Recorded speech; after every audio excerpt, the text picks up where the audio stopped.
Chapter 1. The whirring around them had been going on for quite a long time. It sounded as though they were in an elevator, but the movement was so smooth that he could not tell whether they were being carried up or down or even to the side.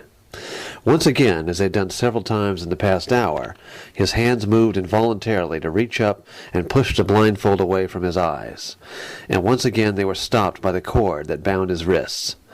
But he did not struggle against the cord. Peter never struggled. After a time the whirring stopped. The cord was removed, and he was pushed gently forward. Quick, efficient hands untied his blindfold and pulled it off. The door behind him slid shut, the whirring began, faded away, and he was alone. For a moment he could not see, quickly closing his eyes against the white glare. He closed them again just as quickly, suddenly dizzy, after his first clear look at where he was. It was very cautiously that he opened them for the third time. All he could see were stairs. The high, narrow landing on which he stood seemed to be the only flat place there was, and above and below him, growing smaller in the distance, were only the flights of steps. Without railings, they rose and fell at alarming angles, forking, occasionally spiraling, rising briefly together only to veer apart again, crossing above and below one another, connected at rare intervals by thin bridges spanning deep gulfs. Nothing supported them. The glossy white material from which they were made seemed to be strong enough to arch alone across the great distances. They were not outdoors. The all-pervasive yet indirect glare came from artificial light, but he could see no walls, floor, or ceiling, only stairs.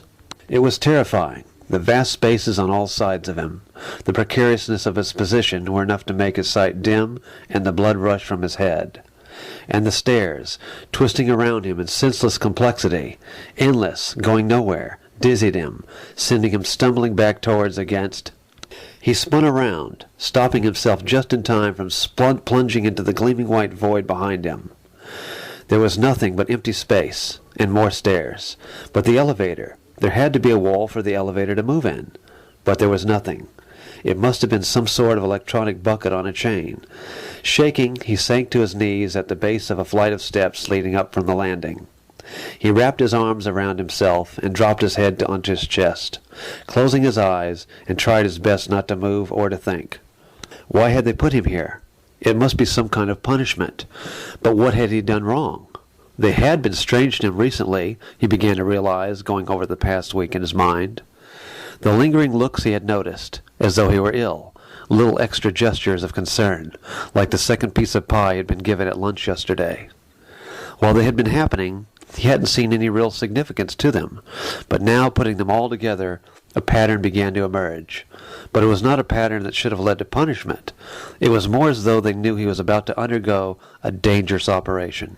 But it didn't make sense. This wasn't a hospital, and it was punishment. It was more horrible here. Even though his eyes were tightly shut, he could not lose the feeling of where he was.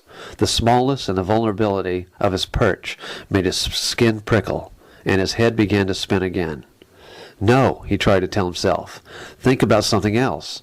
Think about being in bed, under the covers. But before he could do that, the other thought came, even more terrifying. How long am I going to be here? Involuntarily he moaned. Maybe it isn't just going to be for a few minutes or hours. Maybe I'll be here for days. Maybe forever. He couldn't bear it. Even an hour in this place would drive him mad. But maybe there was a way out. Maybe he could escape. Slowly he opened his eyes. Very carefully he moved his head around without getting up, and looked up at the steps behind him. If he was going to find a way out, he might as well start there. But they were so narrow, vanishing up into the whiteness, so steep, so high, and there were no railings. No, he couldn't go up them. He couldn't go down either. What if he should get dizzy again and slip? Or take the wrong step? No, it was safer to stay here and wait. Perhaps something would happen. Perhaps they had made a mistake, and someone would come and get him out. He closed his eyes again, pressing himself against the stairs.